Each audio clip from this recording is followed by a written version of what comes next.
Sir Telangana రాష్ట్ర రాజకీయాలకు ఒకసారి మనం వస్తే 2023 ఎన్నికలకు ముందు ఇదిగో భారతీయ జనతా పార్టీ అధికారంలోకి వచ్చేస్తుంది, రాబోతోంది, అదిగో వచ్చేస్తుంది, ఇంతమంది నాయకులు ఉన్నారు, సంజయ్ గారు ఉన్నారు, అరవింద్ గారు ఉన్నారు, లక్ష్మణ్ గారు ఉన్నారు, అట్లాగే రామచంద్రరావు గారు ఉన్నారు, కిషన్ రెడ్డి గారు ఉన్నారు, వగైరా వగైరా చాలా పేర్లు వినటం జరిగింది.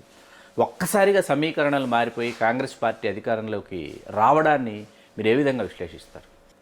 కాంగ్రెస్ అసలు దరిదాపులో లేకుండా పోయింది, ఎవరికి గుర్తు కూడా లేదు. లేదు. రేవంత్ రెడ్డి గారు దూసుకుపోతూ ఉన్నారు ఒక ప్రతిపక్ష నాయకుడిగా.